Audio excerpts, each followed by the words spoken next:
Қарыздың арқасында гүлденген мемлекеттер туралы айтар болсақ, аузымызға алдымен Америка түсетіні анық. Бірақ бизнес инсайдердің жазуынша Құрама Штаттарды да қарызының көптігімен шаң қаптырған елдер бар екен. Америкалықтар бұрынғыша қарыздан қаймыққан емес. Елдегі автонесие көлемі 1 триллионнан асса, студенттердің берешегі де осы мөлшерде. Ал ипотекалық несие 8,82 триллионға жеткен. Басылымның жазуынша ақш үй шаруасындағылардың борышы жөнінен 78,8% көрсеткішпен осы рейтингте 10-шы орында тұр екен. Қарыздың көптігі жөнінен Канадада Құрама Штаттардан қалысар емес. Канаданың қарызы жылжымайтын мүлік нарығынан құралады. Соңғы жылдары жағдайдың асқынғаны соншалық Ванкувер секілді жекелеген қалаларда бұл саладағы сауда көш бастап келеді. Бірақ осындай қорқынышты көрсеткіштерге қарамастан, Канаданың өзі қарыздар мемлекеттердің рейтингінде 5-ші орынды қанағат тұтып отыр. Жылжымайтын мүлік нарығы шырқау шегіне жеткен тағы бір мемлекет бұл Австралия. Мұндағы үй шаруашылықтарының қарызы шектен шыға жаздаған. 123% құрайды, ал 127,7%бен борышқа белшеден батқан Швейцарияда қарыздың құрсауына іліккендер қатары көбейген.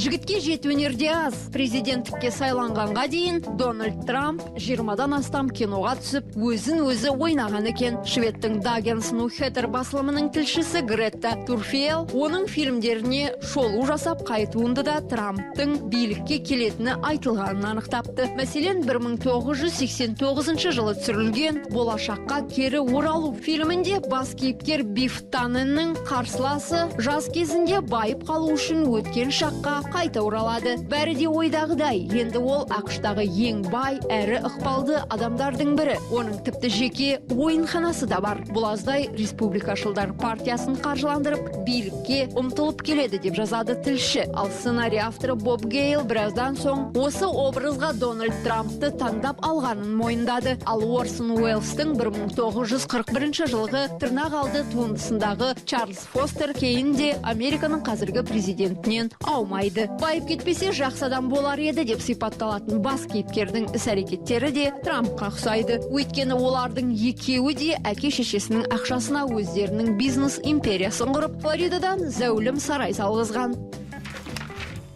2021-2023 жылдары НАСА Люси және Психея деп аталатын екі ғарыш зондын ұшыруды жоспарлап отыр деп хабарлайды Винденскап газеті. Люси трояндық астероидтарға бағыт алса, Психея таза металдан тұратын астероидқа жіберіледі. Бұл құрылғылардың басты мақсаты 2025-2030 жылдар аралығында Юпитер орбитасындағы 8 астероидты шолып шығып, күн жүйесінің қалай пайда болғанын анықтау. Бұл зондтардың Люси әлде Психея деп аталуы да тегін емес. Осыдан 3,2 миллион жыл бұрын өмір сүрген ерте кездегі аталарымыз осылай аталған екен. Сондықтан осы атауды таңдап алдық дейді жоба жетекшісі Гарольд Левисон. Бұл шағын астероидтар шын мәнінде ертеде қалыптасқан ғаламшарлардың қалдықтары. Сондықтан оларға көрсетер құрметіміздің белгісі ретінде Люси деп атағанды жөн көрдік дейді Левисон. Ал Психея ғарыш зонды өзі ұшып баратын тек металдан тұратын жалғыз астероидтың құрметіне осылай аталған екен. Расымен де Психея таза металдан тұратын жалғыз астероид болып саналады.